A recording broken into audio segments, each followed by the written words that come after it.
This is a story of a miracle. One day, Jesus came upon a shore and saw a large crowd of people. As the sky darkened, Jesus noticed no one had eaten supper yet.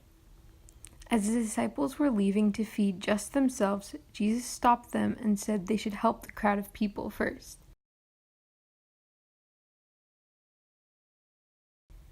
The disciples were confused about how they would be able to feed 5,000 people. They agreed anyway. One of the disciples, named Andrew, noticed a small boy with a lunch. The boy appeared to be carrying 5 small loaves of bread and 2 small fish. Andrew told Jesus about the small boy he had stopped. When Jesus heard about the kid's lunch, he ordered the disciples to ask all the 5,000 people to sit down. After everyone was seated, Jesus took the loaves of bread and fish that the boy had and thanked God for it. The little boy's food was miraculously able to satisfy the whole crowd's hunger. After everyone was full, Jesus asked the disciples to gather all the leftovers so that nothing would be wasted. Once the disciples were gathered the food, over 12 baskets were left full with loaves of bread and fish. The little boy's lunch could barely feed more than one person, but after Jesus' touch, it was able to fill 5,000 people.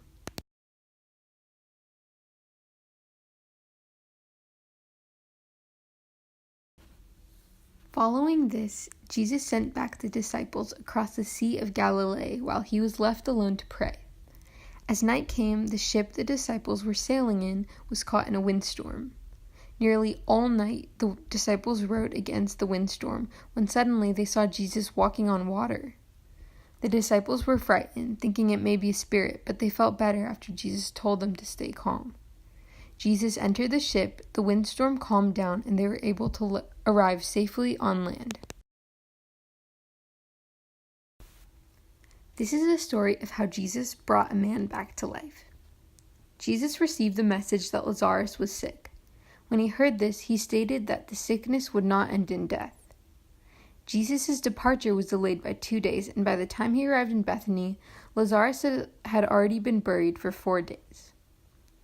Lazarus' 2 sisters, Martha and Mary, told Jesus that if he had come on time, he would have been able to save Lazarus. The sisters doubted Jesus' capabilities, but he reassured them that he who believes in him will live even though he dies. Upon entering the village, Jesus was deeply moved by their grief. He then asked where Lazarus was buried. He went there and took out the stone from the grave and said, "Lazarus, come forth." The dead Lazarus came out of the grave alive.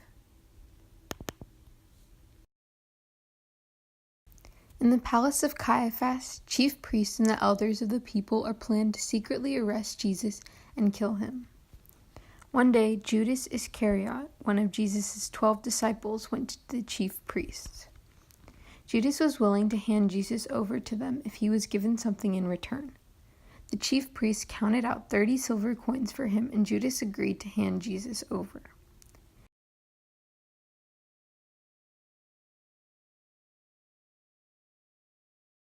In the evening, before Passover, Jesus and the apostles sat at a table to have Jesus' final meal. Jesus told them that one of them will soon betray him, which made the apostles become sad. Later, during the Last Supper, Jesus took bread and wine and gave it to his disciples.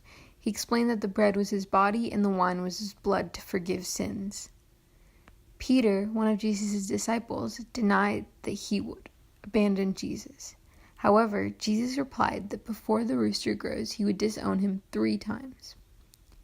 Jesus later takes his disciples to Gethsemane.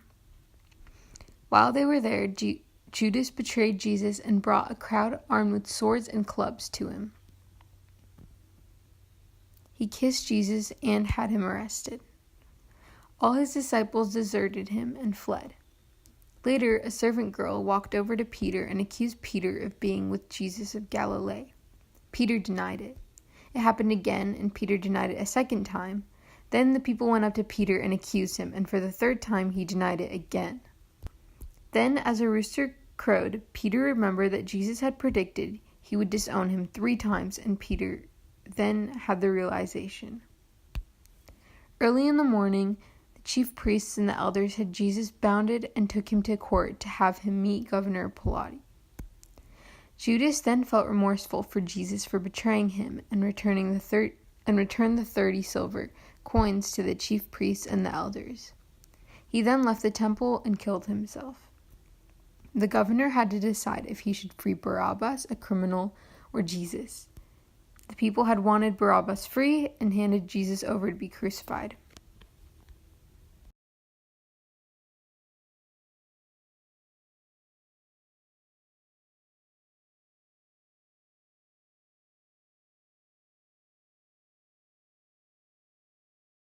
This poem alludes to one of Jesus' miracles feeding 5,000. David White goes on to explain how a small gesture to one person can affect many, just like how Jesus was able to feed thousands with just a couple of fish and loaves of bread. The significance of using this specific allusion in this case is for his audience to refer back to the story in the Bible and connect it to the poem. This helps create a clear visual in the reader's mind of the impact their actions can do to others because it is being compared to a story they already know.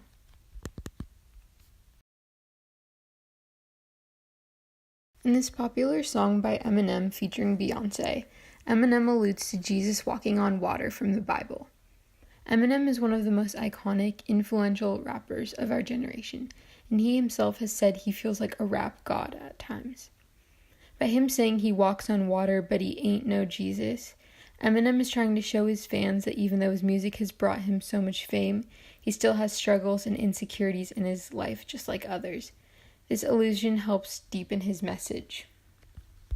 Lazarus by David Bowie was written as a goodbye to Bowie's fans after fighting cancer for over a year.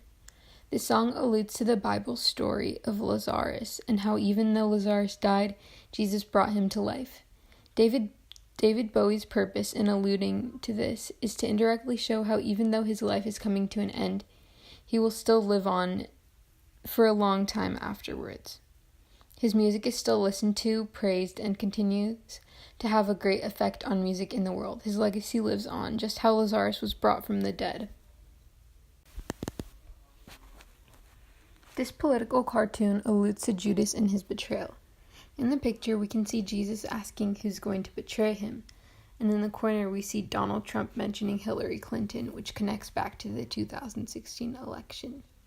There's only a hint of the allusion, but since we know about the Bible story, this helps develop the cartoon.